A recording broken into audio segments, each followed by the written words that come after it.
you're not so shy. This is early little flirting butterfly.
Everyone is feeling grand in that happy little band as we take our leave of Cherry Blossom Land.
Our story opens today in the little kingdom of Ubetcha.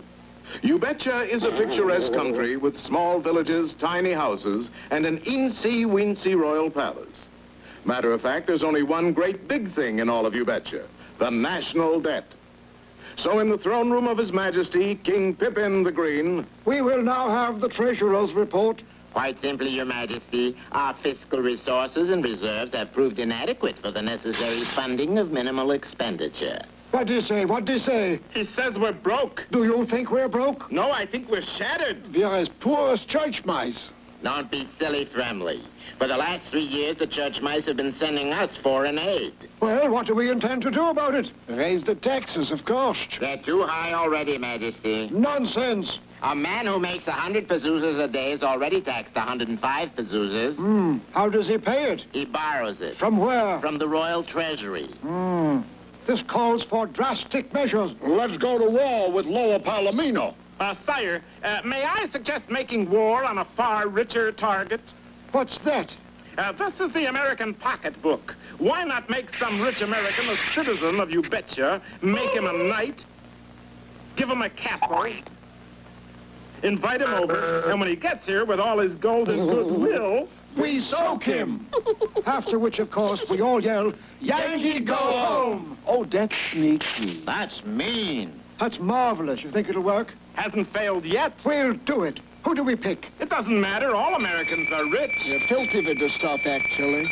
And so Pippin the Green picked up a dart and tossed it at a map of the United States. It hit precisely on a little spot called Foggy Bog, Wisconsin. Almost missed the map entirely.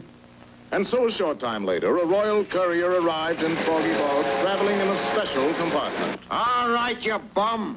Come on up out of from down in under there. Officer, can you tell me who is the leading citizen of Foggy Bog? There ain't any leading citizen. They all lag badly. Tut, tut, sir, don't malign our little community. Yes, Foggy Bog has one leading citizen, world traveler, connoisseur, bon vivant, courtly, gallant, and champion hog-caller. Who is it? I can dissemble no more, sir. It is I, Waldo Wigglesworth, the Waldo Wigglesworth. Oh, then you're just the one I'm looking for. This letter is for you. It doesn't have my name on it. Oh, just a minute.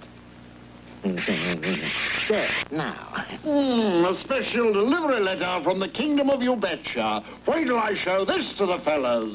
And Waldo took the royal courier to his truck. This is where you live? Just temporarily. My townhouse is having a new gold roof put on it. Oh. Hi, Uncle Waldo. Hey, what you got there, Waldo? My nephew, Hoppity Hooper, and my personal secretary, Philpot Bear. Fillmore Bear. And I'm your what? I just got the special delivery letter. What's in it? Maybe you've been drafted. With flat feet like these? Yeah. You want to sue your arches for non-support. No, this is a letter from Ubetcha. I didn't know I had any friends who could write me from Ubetcha. I didn't know you had any friends who could write. I didn't know you had any friends. I pass. Why don't you open the letter, Uncle Waldo? You think we've built up enough suspense? Yeah, I'm full of goosebumps. I'm moderately agog myself. Okay, here goes. Oh, great snake! What does it say? Yeah, you're putting us off. I'm inherited a castle. I'm a knight. Now you're putting us on. Honest Injun guide, fellas. Looky here. Whee! Yes, the wily Waldo had fallen for the bait. Hook, line, and stinker. That's sinker. Oh. In a trice, our friends had packed up their things and headed their truck toward the blue horizon and Waldo's own personal castle. Oh, if he but knew what awaits him. If he but knew the terror that hangs over those crumbling walls. If he but knew the danger. Then why don't you tell him? What, and give away the plot? No. We'll have to wait till next time when we see the part-time deer or Night for a Day. Well, last time, as you remember, the poverty-stricken kingdom of Ubetcha had decided to import a rich American to get their country out of hock. Through a mischance, they picked on Waldo Wigglesworth for their victim. I've heard of the ugly American, but this is ridiculous. In the royal palace of Ubetcha, all was in readiness. Got the safe open? Yes, sire. Money bags at the ready? All correct. Let's inspect the troops. Present. Arms. Sound off. Gimme, Gimme, gimme, gimme, Gimme. gimme. gimme, gimme, please. Take that man's name. Well, I guess we're all ready. And at that moment, Waldo's battered snake oil truck rumbled into the courtyard. That's our rich American? Probably an eccentric millionaire, sire. They like to appear seedy, you know. I think this one's overdoing it a bit. After dinner that evening, Waldo was the subject of a touching ceremony. I dub thee Sir Waldo, and confer upon thee this genuine 300-room castle. Gee, that looks like the Camelot Hilton. Rise, Sir Waldo. Gee, King. And now, Sir Waldo, it's customary to make some fitting gift to your newly adopted country. Yes, it's an old Ubetchian custom called feed the kitty. I didn't know we were going Dutch. Empty your pockets, gentlemen. And they did. They dropped into the treasure chest 14 cents, 3 pieces of bubble gum, a stringless yo-yo, and a We Try Harder button. Boys, I think we hit a clinker. We've been out flim-flam. We just got 3 more mouths to feed. And that little one is all mouth. But, Majesty, wait till they get to the castle. Oh, yes. I'd forgotten. Well, I guess it's all right then. So next morning, bright and early, There it is, Sir Waldo. Dankmore Castle. It sure doesn't look like the picture. No wonder, Uncle Waldo. Look at the date on that picture. 1347. The neighborhood has run down a bit, but it has everything a castle should have. It has a drawbridge. It had a drawbridge. It has 300 rooms, 2 of them actually heated. It has picture windows. That window's only a foot wide. It's a small picture. It has 200 acres around it full of poison ivy and trash dumps. And, of course, it has a dragon. Well, goodbye and good luck. Goodbye. Bye. What was that last thing he said? Goodbye and good luck. No, just before that. He said the castle had... A dragon! well, so it did. And he was a beauty. Let's get out of here. Hold it there, my liege. You're the lord of the castle now. I resign. No can do, my liege. You gotta stay and carry out your nightly duties. Such as? Such as fighting the dragon. Who says? That's ridiculous. They can't make you do that. Any knight who doesn't fight the dragon shall be beheaded, and so shall all his friends. Fight fiercely, Waldo. Doesn't anybody else do anything around here? I do. I'm the headsman. When do I have to fight the dragon? Round 1 starts at 3:15. What time is round 2? I don't know. Nobody's ever gotten to round 2. 3:15. That's just 10 minutes from now. So in 10 minutes, Waldo was buckled into a heavy suit of armor and given a huge sword. I can't even walk in this thing. It's a horse, my kingdom for a horse, like the man says. Sorry, my liege, we got no horse. So in lieu of a fiery steed, Waldo was mounted on a rickety bicycle and started on his way. No sooner had he started than he hit a bump and his visor fell over his face. Almost. Let me out of here. I can't see where I'm going. It may be better that way, Waldo. And the helpless Waldo hurtled on to a certain doom and destruction against a merciless enemy. Oh, what will happen next? I'll be slaughtered, you numbskull. What else? Is Waldo right for the first and last time? We'll find out when we see Where's Waldo, or A Night to Remember. Well, Waldo was delighted to inherit a castle in Ubetcha, but he didn't much care for the things that went with it, like a courtyard full of crabgrass, a moat full of algae, and a backyard full of the biggest dragon you ever saw. What was worse, Waldo found out he had to fight the fearsome beast. How can we help him, Fillmore? We could go back 3 episodes before all this started. Surprisingly enough, there were some people who seemed to enjoy the prospect of this fearful encounter. The serfs and peasants from the surrounding countryside. Hooray! I've had him, Sir Waldo. 50 pursuers says he don't last 3 rounds. The dragon breathed forth a jet of flame. Just as Waldo, through a stroke of luck, fell off his bicycle. You call this a stroke of luck? In a bound, the dragon was on him. Raising Waldo high in the air, the dragon dashed him to the rocky ground. Oh, I bet that smarts. But wouldn't you know it, our hero Hoppity Hooper, fearless frog, leaped right in between the dragon and his prey. Stop that, you monster! What do you think you're doing? What do I think I'm doing? I think I'm dashing this knight to the rocky ground. What do you think I'm doing? Hey, Fillmore, he talks. Who ever heard of a talking dragon? Oh, boy. That's pretty funny coming from a bear and a frog. That's my Uncle Walter you're dashing to the rocky ground. To you, he may be Uncle Waldo. To me, he's just another TV dinner. Hey, why do you keep dashing him to the rocky ground? I have to. I don't have a can opener. Nights are a lot of trouble to open, you know. But once you do, delicious. You eat nights? Day end. Doesn't matter. I'm always hungry. But why me? I'm tough and stringy. All right, you'll make a good appetizer. Then I'll have the main course. No! Cool. He's going to make it a double-header. What a way to wind up, Fillmore. An hors d'oeuvre for a creature that doesn't even exist. Yeah, I'm in the same fix, Waldo. But at least you're the entree. Why don't you eat something else, Dragon? What else is there? Tell me.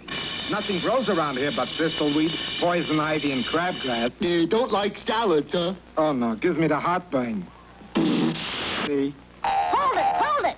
If we can get you some other food, will you let us go? Something tastier than fox tibbets and bear steak? Much tastier. Hey, I don't know, Albany. Bear steaks is pretty tasty. Fillmore, please. Okay, you're on. He looks like the dragon is throwing the fight. Right on the rocky ground he's throwing it. You better not be pulling my scaly leg, booby. Frantically, our heroes set to work. First, we need 16 dozen eggs. All right, girls, bear down. All right, it's way past my dinner time, Hoppity. How about I should just have a little snack to tide me over, huh? What's that? Just a little peasant under glass. Inside joke. But you promised. Oh, all right, all right. Fortunately, the oven timer went off just then. And Hoppity produced an enormous, magnificent, upside-down chocolate pecan cheesecake a la Hooper. Hooray! Boo! He's getting soft. Absolutely scrumptious. Sure beats canned Waldo, doesn't it? Well, it looked as if our heroes were out of danger. Hey, boy, that was hard work. But it was worth it. But just then, the dragon made a frightening remark. You know, it's a funny thing about upside-down chocolate pecan cheesecake a la Hooper. A half hour after you eat it, you're hungry again. And he casually reached out and picked up... Not Hoppity! Hey, not a pal. Yay! That's more like it. We've got to save him. Hey, I don't know how to make upside-down chocolate pecan cheesecake a la Hooper. That's all right, fellas. I'll just have a little Hooper a la Hooper. Help! Don't miss our next episode entitled The Inside Story, or Alimentary, My Dear Hoppity. Well, last time it seemed that Hoppity was going to wind up as a dragon's dessert. We've got to save him, Fensdorf. Yeah. He's our buddy, our pal, the star of the show. Yeah. And besides, he owes me 38 cents. Hey, okay, Waldo. You hit the dragon high, then I'll hit him low. What happened? Hey, we forgot about the middle. Now, wait, Funston. Fillmore. If we can't beat the dragon by brute strength... We gotta beat him by brute brains. Right. Dum-dum-dum-dum. Little salt and a little pepper. Oh, mother's mercy. Come back here. I've got it! Yeah, he's got it. I've had it. Hold it, dragon! Now, don't you want to be affluent and financially independent? Not particularly. What does it mean? Don't you want to be rich and famous and have your picture on all the magazine covers? Better homes than dragons, maybe? Who can read? Talk fast, Uncle Waldo. He's putting mustard on me. Put it this way. How would you like to eat regularly for the rest of your life without all this running around? Eat regularly? Take every hour on the hour. You interest me strangely. Stranger, how? Look at that. Yay! Go it, frog! Go it, dragon! Listen, I can't eat serfs and peasants all the time. Did you ever try to clean one of them? No, they're not your menu. They're your public. My witches what? You're the only dragon in the kingdom, right? Yeah, the others all died of the heartburn. Then people come from miles around to watch a battle with knights of the realm, right? Certainly, but... Then why do it for freezies? Why not charge admission? You mean turn pro? Sure, you and Uncle Waldo could stage a contest here every Saturday afternoon. The public would eat it up. So would I. I'll have you over for lunch, right? I said stage a fight. You can't devour your opponent. Why not? You wouldn't want to break up the act, would you? What? An old trooper like me? Never. It worked, Uncle Waldo. Always does, Hoppity. Everybody wants to be in show business. Well, it turned out just fine. The boys built a grandstand and Hoppity sold tickets. Step right up. The bout starts in just a minute. Desmond Dragon versus the Black Knight. How come I'm the Black Knight? Last week I was the White Knight. We ran out of white paint. Next week you're going to be the Yellow Knight. For that I won't need a costume. Both contestants were crowd pleasers. Avaunt, foul fiend, me puissant pike shall pierce thee yet. Goose! Hey, do I die now? That's your cue. Oh. I die, Horatio. The potent poniard quite o'ercrows my spirit. Hey, what in the world is that? He thinks he's Hamlet. Well, he's half right. So tell him, with the occurrence more and less which have solicited, the rest is silence. How do you like that? Upstaged by an amateur. Gee, another happy ending. But what about the little kingdom of Ubetcha? What about it? Well, remember this whole story started because they were so poor. Oh, well, we're very rich now. How come, King Pippin? Well, you see, people came from all over the kingdom to watch the dragon fights. Naturally, walking all that distance wore out their shoes. Something tells me I shouldn't have asked. So I set the whole country to work making shoes. I can see it coming, but I can't stop it. Soon other people began to buy our sturdy footwear. And the kingdom of Ubetcha waxed hale and prosper. For today, everybody in the world has heard of Ubetcha Boots! And Ubetcha Boots will be back again soon with another of the Adventures of Hoppity Hooper. I can't stand it! I can't stand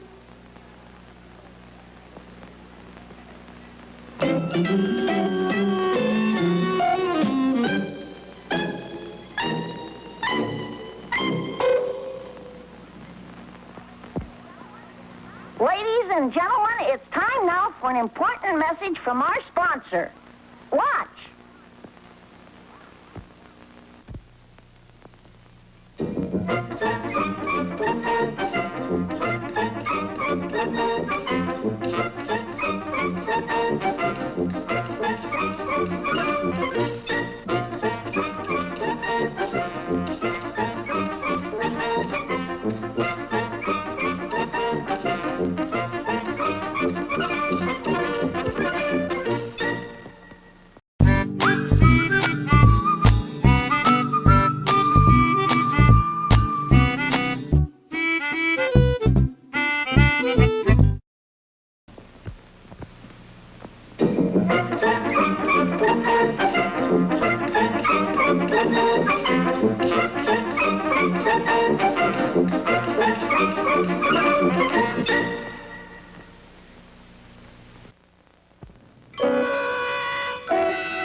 The town of Foggy Bog, Wisconsin was having a crime wave. It was a one-man crime wave staged by that master cutpurse, Yeggman Footpad, that 20th century Robin Hood, the Masked Martin. We're having a crime wave, a tropical crime wave. I'm Robin Hood's double, who's always in trouble. A real Foggy Bog crime wave. The only difference between Masked Martin and Robin Hood was that Martin stole from the poor and gave to the rich. What are you watching, dear? I think it's the new David Susskind show. You see, my good people, that is the switch. I steal from the poor and I give to the rich. Look, dear, stereo. And to think we owe it all to the Masked Martin. So because of the Masked Martin, the rich were getting richer, and the poor were getting poorer. However, the Masked Martin's escapades did not go unnoticed by that great criminologist, Professor Waldo Wigglesworth. Hopperty, Fillmore, it's time to put a stop to the escapades of the Masked Martin. But, Uncle Waldo, isn't that a job for the police? Of course, Hoppity, my boy. But it's our job to aid and abet the law enforcement of our great little town. Now then, let's try to establish a pattern of the Masked Martin's recent crimes. Martin's pattern is he steals from the poor and gives to the rich. He's what we used to call in the yard a nonconformist. The normal robber steals from the rich and gives to the poor, which means... Yeah? We are dealing with a beatnik bandit. So, here's my plan. I'm going to disguise myself as a poor man and become a decoy for this malfeasant, and when he tries to rob me, wham! I'll nab him. Do you want us to come along, Uncle Waldo? No, I'd better work alone on this case, Hoppity, my boy. The three of us would be a dead giveaway. So Waldo took a room in the poor section of Foggy Bog and waited.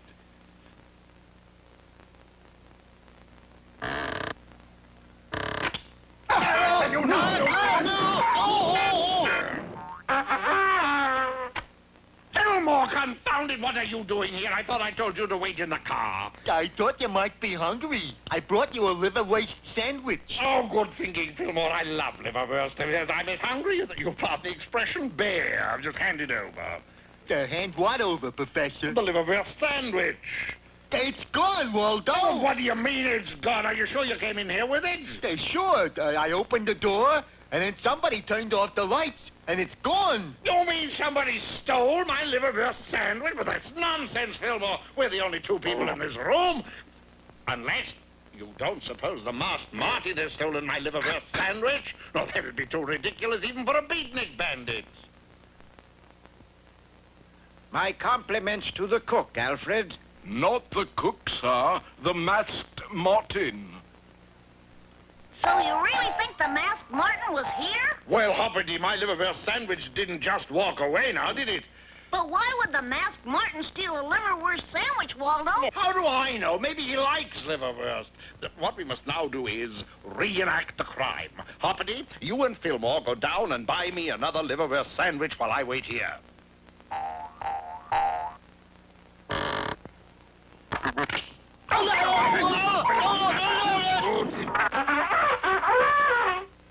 Look, Waldo, I made it. I still got the liverwurst sandwich.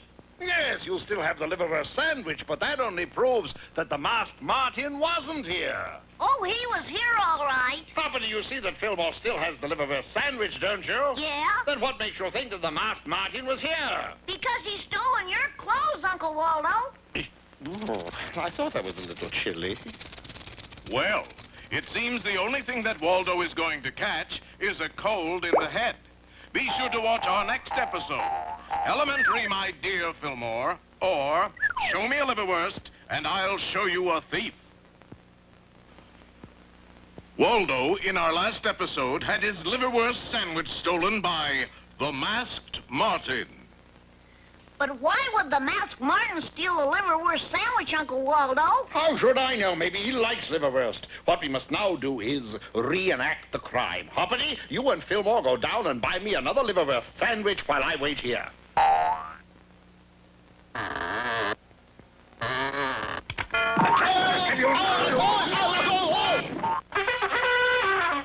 Look, Waldo, Waldo, I made it. I still got the liverwurst sandwich. That only proves that the masked Martin wasn't here. Oh, he was here, all right. What makes you think so? Because he's stolen your clothes, Uncle Waldo. I thought I was a little chilly. Yes, Waldo was a little more than concerned. This time the masked Martin has gone too far, and by George, I would apprehend that land robber in 1 minute, but for one reason. What reason is that, Uncle Waldo? Modesty. This time the masked Martin has gone too far. What's wrong, dear?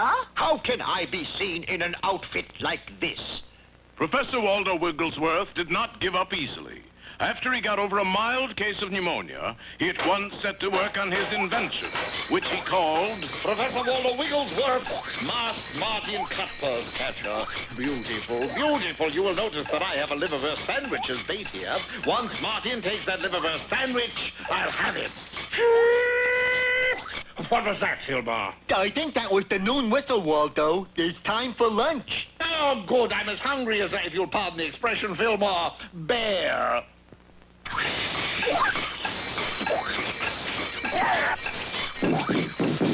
it off, Fillmore! Turn it off! By George, Fillmore, that's the last time I'll have a liverwurst sandwich for lunch. As I said before, Professor Waldo Wigglesworth did not give up easy. Waldo, why don't you give up easy? Nonsense. What is the one thing that we've been overlooking, Watson? Watson? My name is... Clues! We must find clues. Come, Watson, come. The game is afoot. Professor.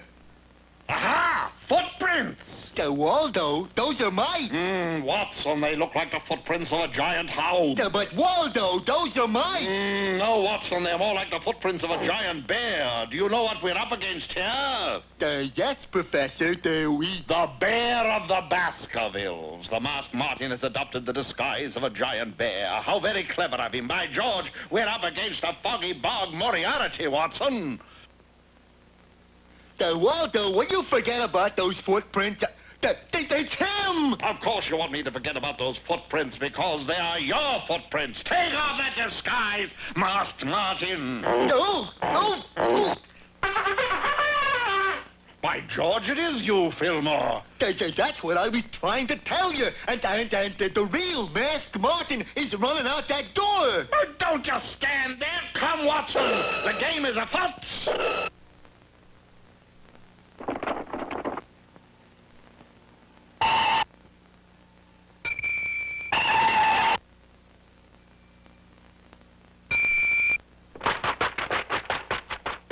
Go, confound you, Fillmore! Waldo, look. It says walk. Quite right, Fillmore. Never do to get a ticket for J running in a walk zone.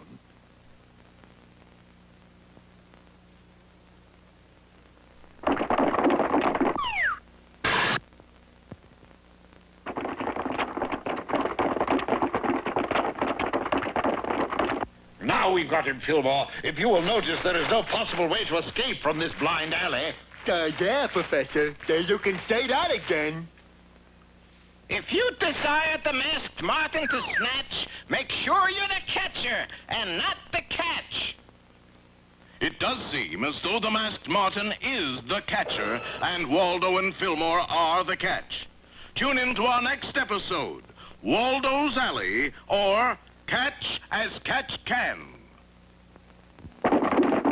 Waldo and Fillmore thought they had trapped the masked Martin in a blind alley. Now we've got him, Fillmore. If you will notice, there is no possible way to escape from this blind alley. Yeah, Professor. You can say that again. What are we going to do now, Professor? Well, what we have here, Fillmore, is an extremely solid wall. What I can't understand is how we got in here in the first place. The masked Martin just built that wall, Waldo. And a splendid job, too. You will notice how he laid these bricks with an economy of mortar. Yes, Fillmore, this is the job of a craftsman. Professor! I don't care what kind of a job it is. How are we going to get out of here? Doink, doink, doink. Did you say something, Fillmore? Yeah, I said, how are we going to get out of here? Doink, doink, doink. You did not. You said doing, doing, doing. I did not say doing, Waldo. Well, then who said it? Doink, doink, doink. It's coming from the other side of the brick wall. Why, it's Hoppity! Hi, fellas. What are you doing here? It's a long story, Hoppity. What we have to figure out now is how to get out of here. Well, why don't you just hop out? No, you see, nature did not bless us with your particular physical gift for hopping, Hoppity. I just have to think of something else. I've got it! We'll blast our way out. How are we going to do that, Waldo? We'll have Hoppity hop over the wall and get some dynamite and blow down the wall. So Hoppity hopped over the wall and down the street. Hoppity is taking an interminable length of time getting here with that dynamite, Fillmore. Maybe he got lost, Waldo. I think I heard a boing.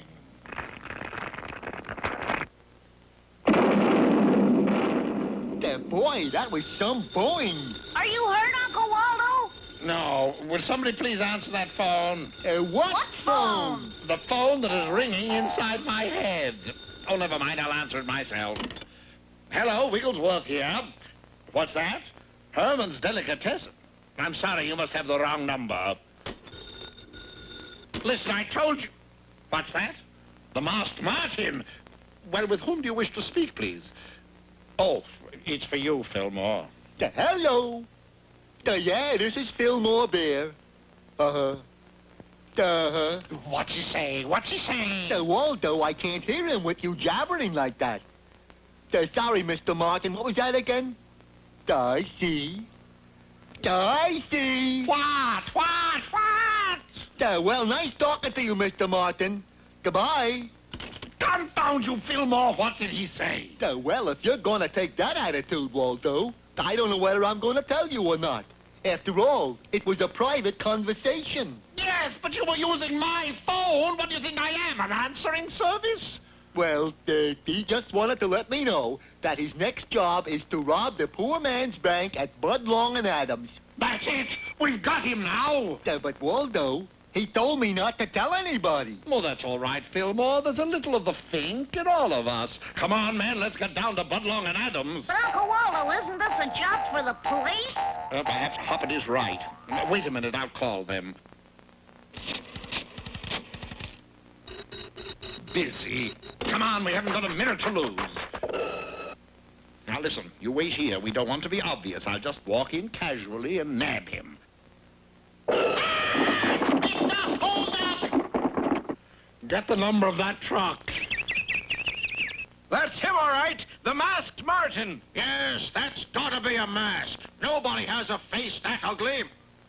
He must have this mask on with epoxy glue.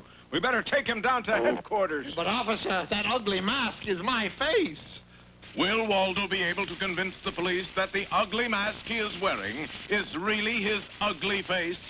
Tune into our next episode. Waldo keeps a straight face, or the man in the ironed mask.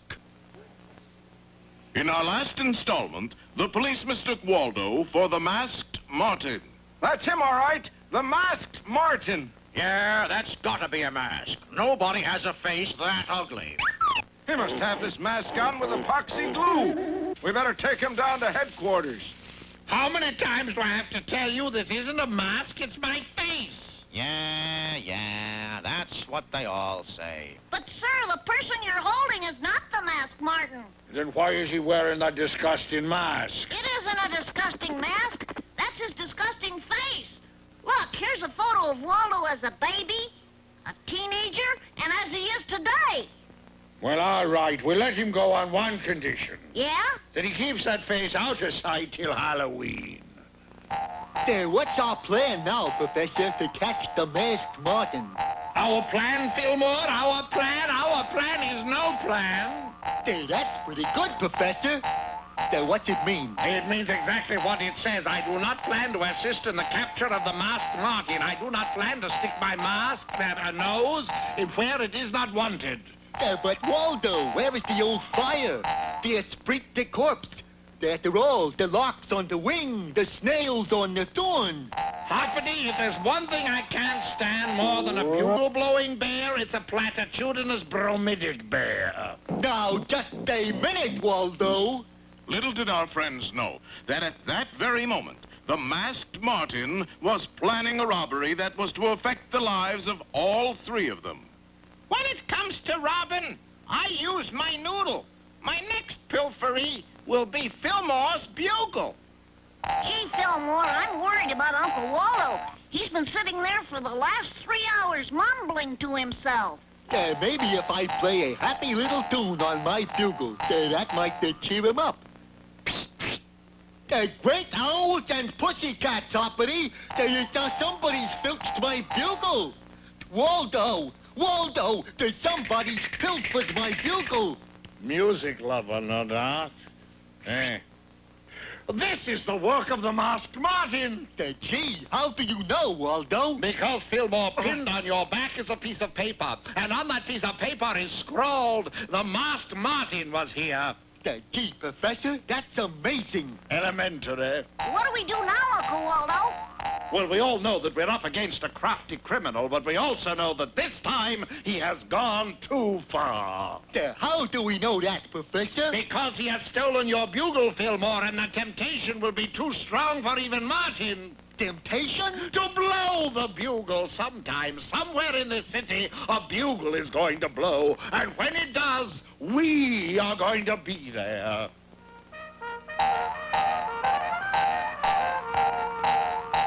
Hey, listen!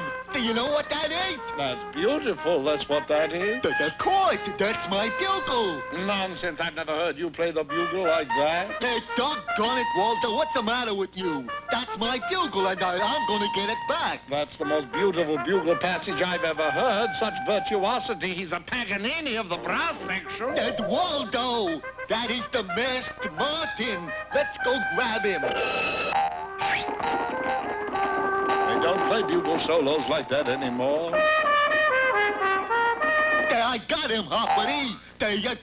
Go call the police. Such triple tonguing, such a vibrato.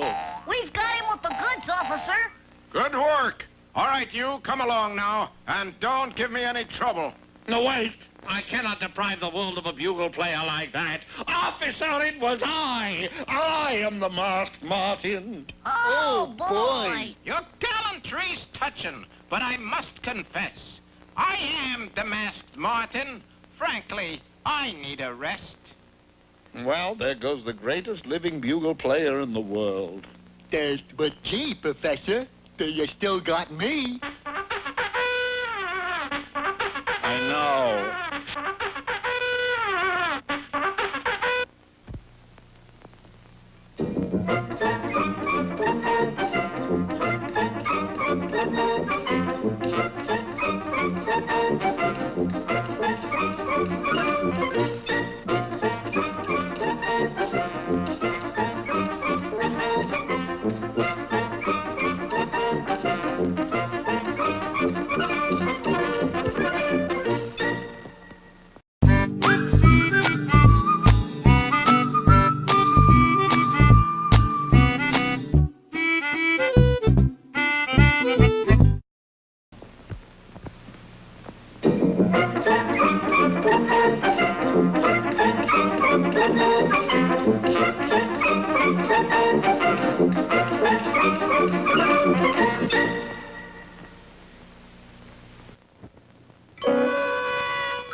You may not believe this, but our friends are broke again. I believe it. I believe it. And how did it happen? It's a long story. We've got 4 minutes left.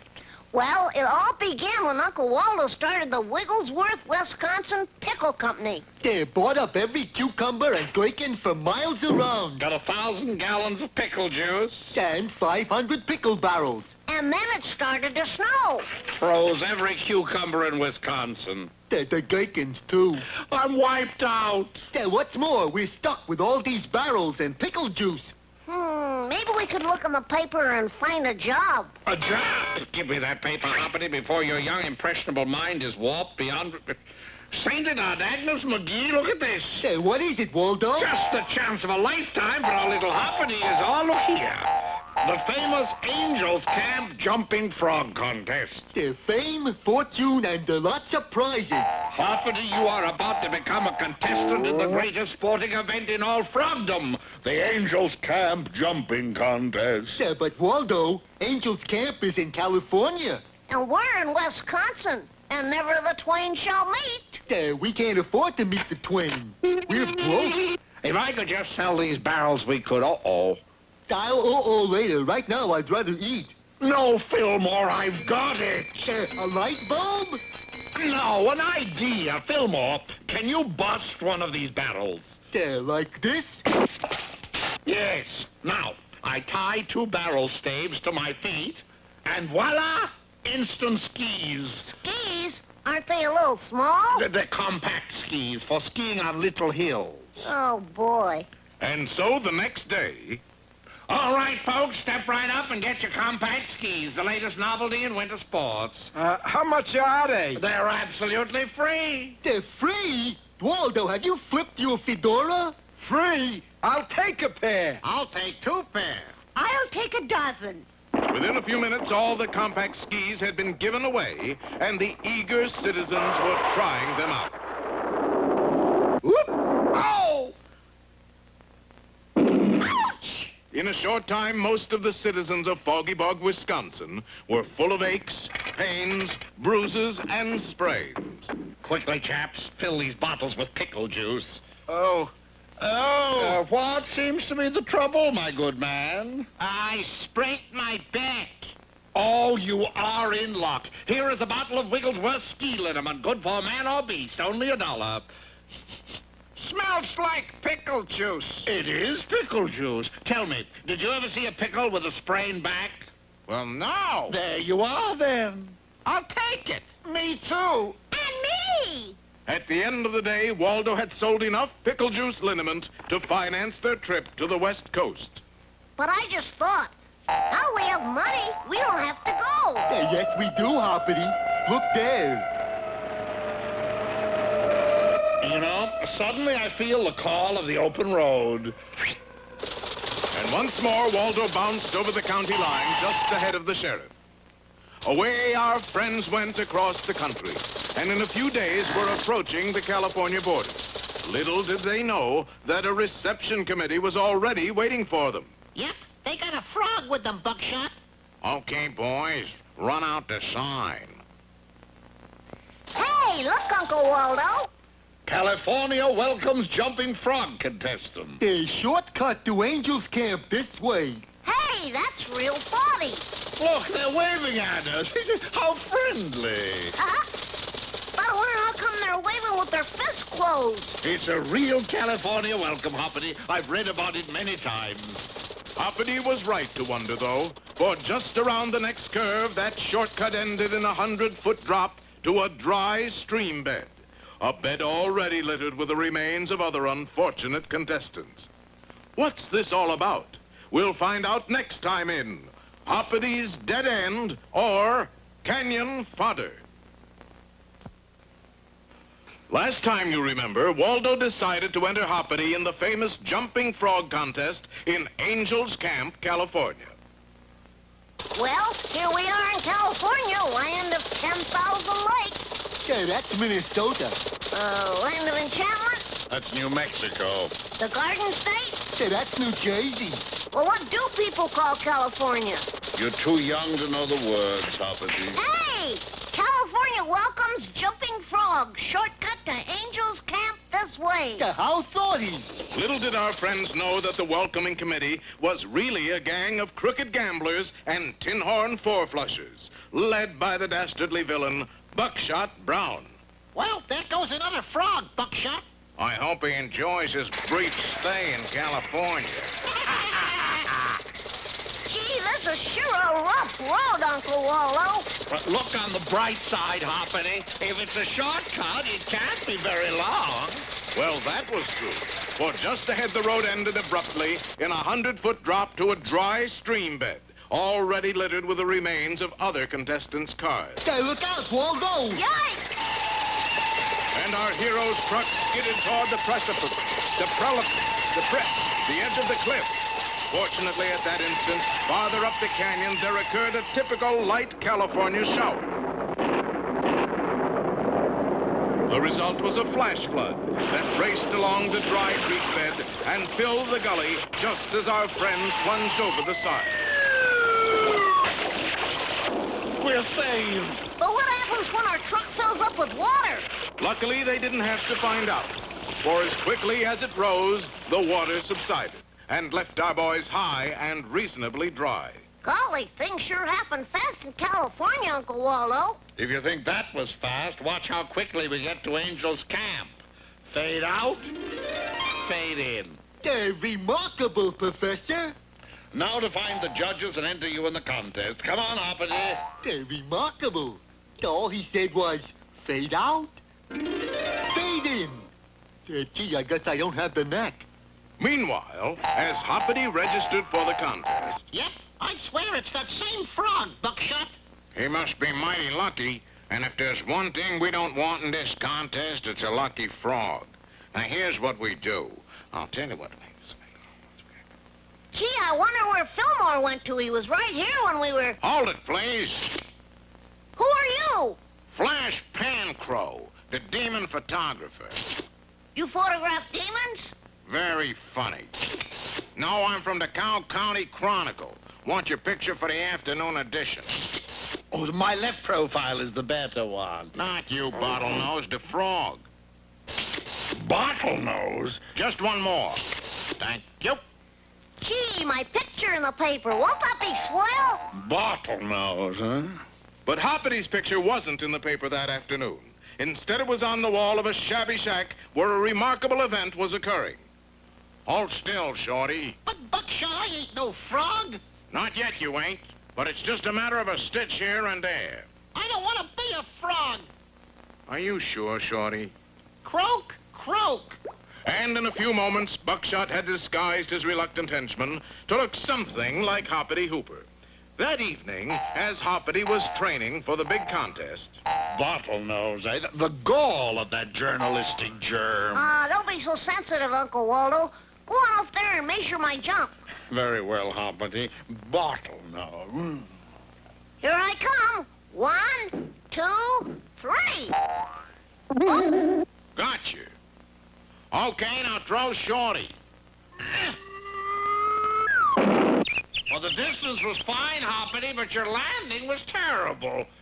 Go fly a kite, Bottlenose. You ought to... Bottlenose? Well, what in the world is this all about? We'll find out next time in 2 for the Money or Hoppity's Double Trouble. One of the major sporting events of our time is the annual Jumping Frog Contest held in Angel's Camp, California. And the odds-on favorite to win this year is our hero, Hoppity Hooper. As a result, a crooked gambler named Buckshot Brown disguised a member of his gang as a frog. And when Hoppity began to practice his jumping... Gotcha. Okay, throw Shorty. Your distance is fine, Hoppity, but your form is dreadful. Go fly a kite, Bottlenose. Well, Hoppity, your voice is changing. Come on, you creep. Help me up. My little Hoppity, he's growing up. I'm losing my baby. Oh, brother. Meanwhile, the real Hoppity was being held captive in a small black shack on the outskirts of town. Hey, you can't do this to me. Watch carefully, Big Mouth. We're doing it. Now, come on, boys. We're going to enter our frog in the contest. Oh, Fillmore, what are we going to do? Our little frog is grown up. And what's more, he can't jump anymore. Why not, Hoppity? It hurts me feet when I land, Fatso. The name is Fillmore. Won't you even try to jump, Hoppity? Well, if it makes you happy, how's this? We're doomed, Fillmore. We'll bomb out. This will be a worse performance than the time you played Little Eva in Uncle Tom's Cabin. Yeah, and the rope broke as I was going up to heaven. Fillmore, that's it. That's how we'll win the contest. How's that, It's Professor? your Little Eva going up to heaven hoist. Waldo soon assembled a kind of makeshift derrick. Now, Hoppity, we'll just fasten this thin wire to your waist. We'll hide the derrick in the bushes, and when you're ready to jump, we'll pull you up. You must be out of your skull, bottlenose. Put the harness on him, Fillmore, and let's try it. Keep your grubby paws off of me, stupid. To think that a nephew of mine would turn out to be a delinquent frog. All right, Hoppity, now we'll pull and you jump. I tell you, I ain't gonna. Phew. Well, that'll have to do, Fillmore. Come on, let's get it set up. Meanwhile, Buckshot Brown was in the judge's tent near the starting line. I want to enter a frog in the contest. Yes, sir, and where is the little fellow? Right in this sack. Rather large for a frog, isn't he? He's an Australian frog. Come on out, Henry. Cheerio, mates. That's no frog. That's a kangaroo. I got a couple of authorities here who say it's a frog. What authorities? Meet Mr. Bang and Mr. Boom. They may be right. You know, for a moment, I could have sworn that was a kangaroo. Me? A kanga-flippin'-roo? Not likely. When the other contestants saw Buckshot's Australian frog, they were considerably dismayed. Great horny toads. I'm not going to let my frog jump against that brute. He could get squashed. Me neither. I quit. That goes for me, too. At last, there were only two entries left. Henry the Australian frog and the make-believe Hoppity Hooper, who was really one of Buckshot's goons in disguise. When the judge says go, pull hard, Fillmore. This may be Hoppity's last leap. Why? Those cigars he's been smoking have simply ruined his condition. He does look a little saggy. Contestant number 1. That's us, Fillmore. On your mark, get set, jump. Pull, Fillmore! But Shorty's frog suit wasn't very strong, and... Professor, I think maybe we pulled a little too hard. What have I done? Hoppity, speak to me! Speak to me! He can't, Waldo. He's nothing but skin and bones, without the bones. Well, does this leave a wide-open field for Buckshot Brown and his Australian frog? We'll see next time in The Joint is Jumping or Springtime for Henry. Well, now is the hour for the big jumping frog contest in Calaveras County. But there's rather a skimpy group at the starting line. Only Buckshot Brown's entry, Henry the Australian frog, who looks remarkably like a kangaroo, and something that looks like Hoppity Hooper, but doesn't behave a bit like him. Get your clammy paws off of me, fat stuff. See? Our Hoppity would never make such an uncalled-for remark. Uncalled for? He tried to take away my cigar. And when Waldo and Fillmore tried to assist him with a derrick, the frog suit ripped off, revealing Buckshot Brown's henchman, Shorty. Hooey! Is that what an American frog looks like without his skin? And meanwhile, what of the real Hoppity? Strapped to a chair in a shack on the outskirts of town, he tugged in vain at his bonds. Gee, it's no use. These knots are too tight. Wait a minute. They left my feet free. If I can only aim myself in the right way, I can... Say, you're not Hoppity Hooper. That's right, Judge. So there's only one contestant left. Let's go. Oh, very well.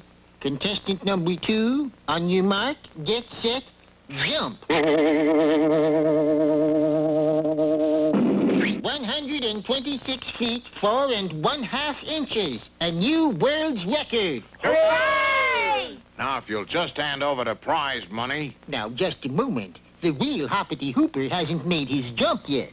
Maybe not, but where is he? Here I am. Fillmore, it's Hoppity! No! Joy bells! Welcome back, me boy. Where have you been? Quick, get this chair off my back, Uncle Waldo. But horror of horrors, Waldo couldn't untie the knots. I demand a frog make his jump. He's right, Mr. Wigglesworth. Get ready, Hoppity. But how can I jump my best with a chair on my back? On your mark.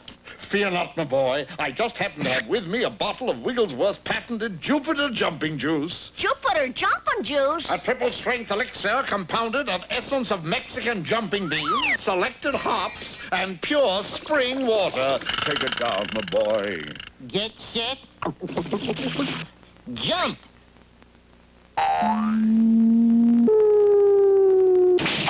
126 feet 5½ inches. Hoppity Hooper wins by 1 inch and a chair leg. Hooray! Stone the crows, mate. It's a fair cow. Henry, you didn't win. Well, that's life, chum. Now just give me money and I'll take it on the heel and toe. Well, I don't exactly have it, Henry. You see, I was depending on the prize money to... You can't pay me, Nicker. Well, Cobber, I see we've got to talk a little more business. And so when our boys were leaving Angel's Camp to a hero's ovation... Hooray!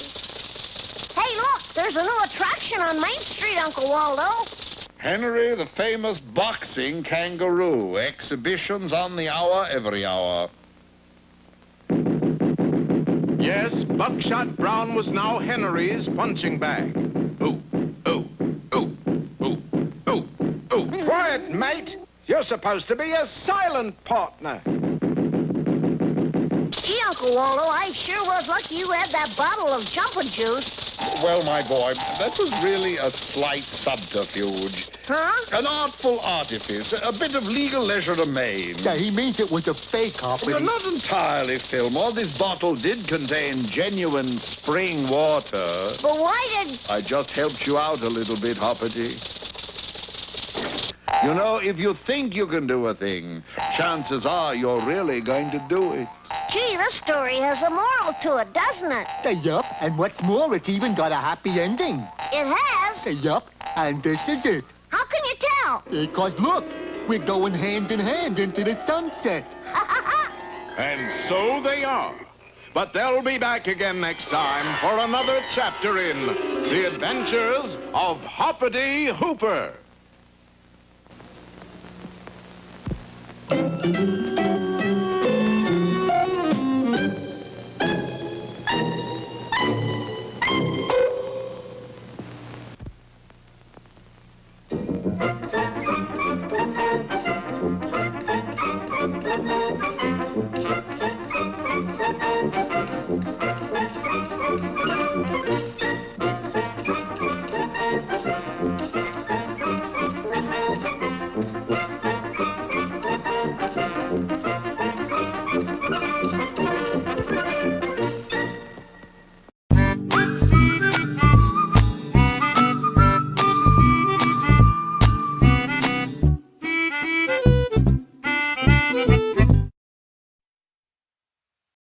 Tell me the tales that to me were so dear, long, long ago, long, long ago, long, long ago, long ago.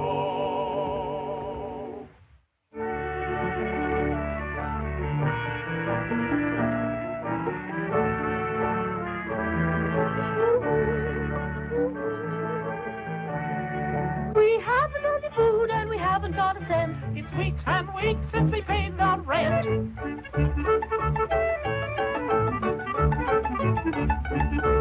Now I'm hungry. I like a little fish. Don't look at me, I'm not your dish. I once had some hay, but I ate it all up.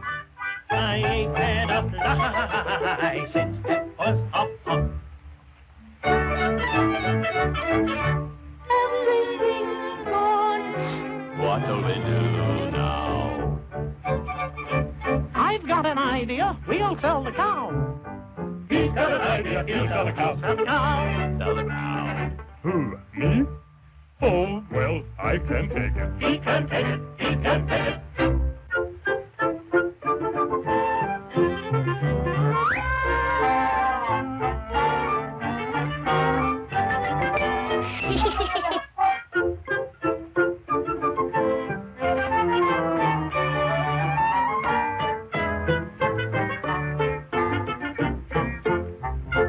Look at the pretty beans.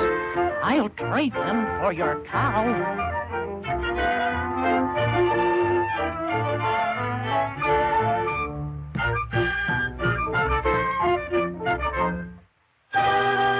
You sold our cow for these paltry beans? Oi!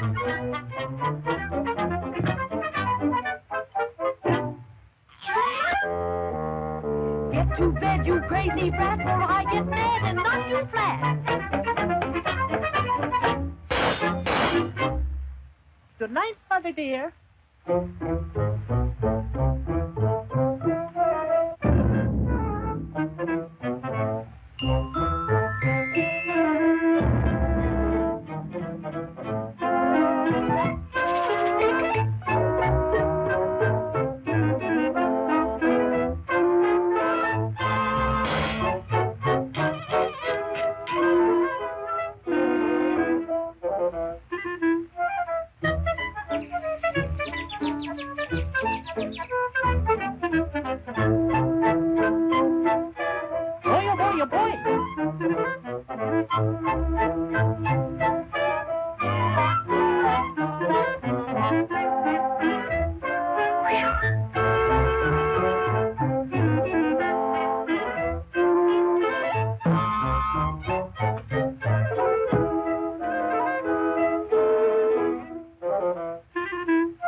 I like little boys.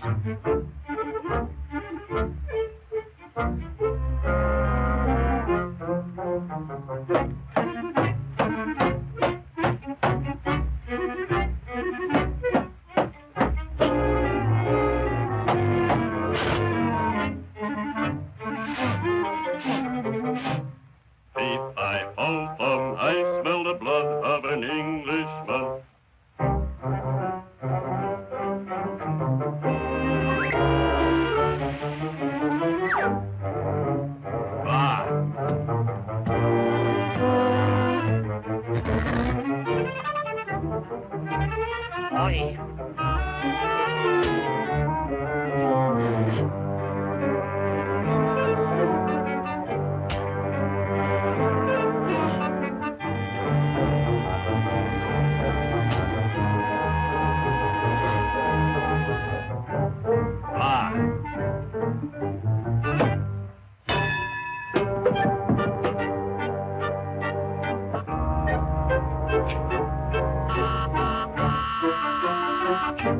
Bring me my money bag, my harp in my hand.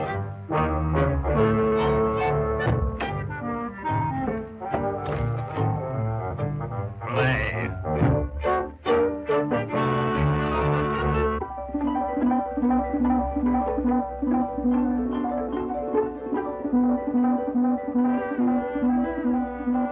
Play.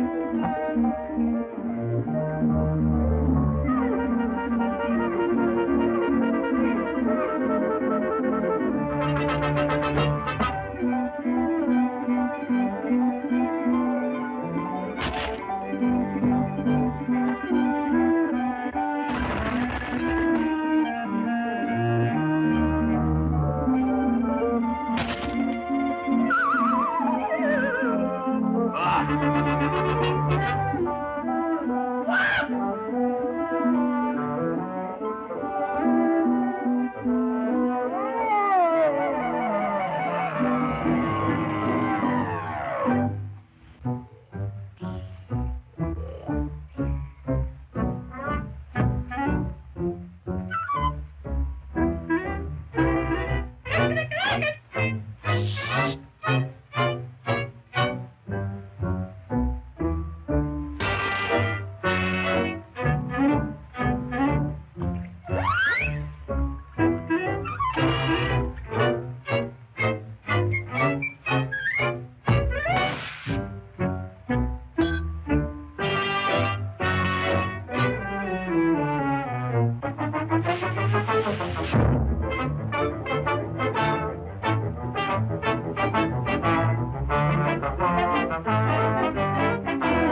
tales that to me are so dear.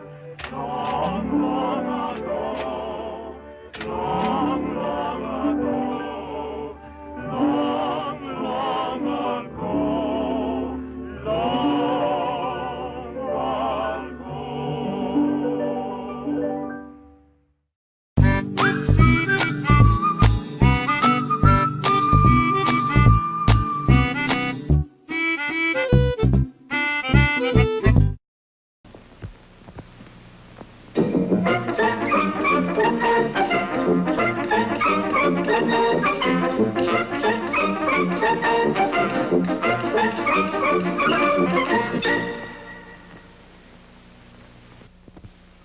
Our story opens today on a typical quiet afternoon in the lives of Hoppity Hooper and his pal.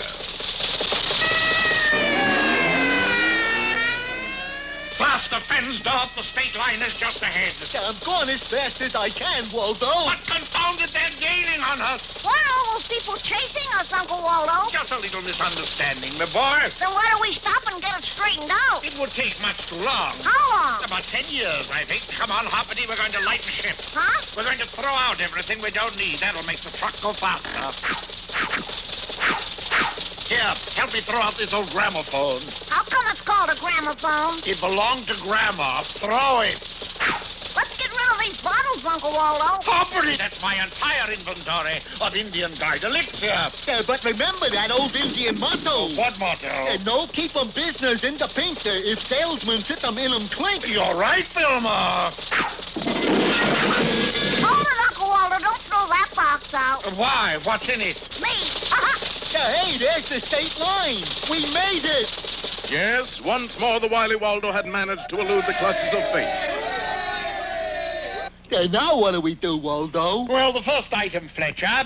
Fillmore is to brew up another batch of Wigglesworth Indian Guide elixir. What goes into Indian Guide elixir, Uncle Waldo? No fruits, vegetables, herbs, roots, barks, and berries. What kind of fruits, vegetables, herbs, roots, barks, and berries? Whatever ones we find handy, Hoppity. Come, little Tad, pick up thy basket and pluck. Well, this is a situation fraught with peril. For although our friends don't know it, they are in the middle of a field of Watabango corn, from which is made... Now, just a minute. Just a minute. Who are you, sir? Oh, just a typical Hoppity Hooper fan. I'm also a teacher of botany, and I never heard of Watabango corn. Really? Well, it's rather a complicated story. It all began some years ago when a powwow was being called by a band of Watabango Indians. All right, hold it, you guys. The powwow will now come to order. Now, the papoose of this meeting, papoose, is to hold a war council. See if we can figure out a way to win a game from the 7th Cavalry once in a while. You said it. I'm tired of us engines always being the guys who bite the dust. Yeah, we had a mouthful. Chief, I got it, an idea. Oh, it's our medicine man, Werner von Braun Bear. Speak up, Doc. I figured it all out. The big reason they always win is we got it bows and arrows, they got it guns. But nobody will sell it us guns. Right. So we must gotta develop a secret weapon. And I just happen to have one with me. What is it, Doc? I couldn't tell you. It's a secret. But by gentle persuasion, the Watabangos were able to convince Werner von Braun Bear to reveal the secret. I tell you, the secret is popcorn. Popcorn? Throw another log on the fire, boys. No. It's a special kind of popcorn I just developed. What's it called? Watabango corn. This is Watabango corn? Don't get too close to the fire. Watabango corn is to popcorn what Texas is to Rhode Island. You mean this little ear of corn will... No, you're too close. Well, you all know the results of that explosion. Grand Canyon. From that moment on, Watabango corn became the Indians' secret weapon. The Sioux Indians used it against General Custer in 1876. The Cleveland Indians used it against the Yankees in 1920. And now our heroes are about to put some Wadabango corn into Waldo's Indian Guide elixir. How's that grab you, Professor? I don't believe a word of it. Now I do. We'll be back to Hoppity next time, when we'll see a colonel of artillery, or That's My Pop. Well, in our last episode, we took a great deal of time explaining all about Wadabango corn, the fabulous Indian explosive. Only corn that ever got rise out of Sitting Bull. Now, here are Hoppity, Waldo, and Fillmore the Bear, picking Wadabango corn to put into Waldo's Indian Guide elixir. You mean it's made out of just anything? Hoppity, did you ever know an Indian guide who was choosy? Now let's drop it all into the pot and stir like crazy. It looks a little different than usual. Go sample it, Fotheringill. Okay, but the name is Fillmore. It's got kind of a... Jumping horny toads, Fillmore. What happened? Hey, that's got quite a kick to it, Waldo. And so the next morning... Here it is, friends. Wiggles World's improved Indian Guide elixir and peptonic. Does it work? Does it work? Just look at this splendid specimen. I was once a 97-pound weakling. I couldn't even stand up by myself. Now I am as strong as a bear. Did you take that stuff? I had some just yesterday. Okay, I'll try some. Me too. Were you really a 97-pound weakling once? Sure. And you couldn't even stand up? That's right. When was that? When I was a little baby. Waldo disposed of a lot of tonic, all right, but it had some strange effects on his customers. Here, Grandpa, take your tonic. Lot of danged nonsense. I never... Grandpa, you come back here. 23's kiddo. Does your mother know you're out? Kitty. Chicken inspector. Oh, you kid. Yee-hoo! Grandpa, that stuff's too strong for you. You're right. But while it lasts... Whee! Oh, Wilbur, I just can't go to the dance tonight. I'm too tired. Here, take a little of Wigglesworth's tonic. Oh.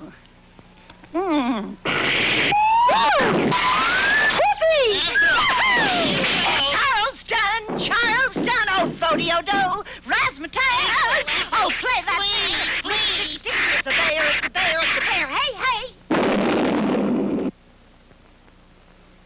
Early the next morning, our friends had visitors. Well, good people, back for refills. Refills my foot. We want our money back. This stuff is liquid dynamite. I took 2 spoonfuls and wrecked my apartment. I fed some to my cat, and look at me. Gee, where's the cat? There he is. All right, you fellas, I'll give you just 1 minute to get out of town or I'll run you in. 1 minute. Gee, Uncle Waldo, that new elixir is a bust. It sort of blows people up. Is that what they mean by the population explosion? Never mind. We'll go somewhere where we're appreciated. I don't think so, Waldo. Huh? We're out of gas. 30 seconds. Oh, frab-dab. Hey, why don't we try some of the elixir in the gas tank? No, wait, it's coming. I've got it. We'll try some of the elixir in the gas tank. But Waldo... Oh, it's amazing. I don't know how these things come to me. I do.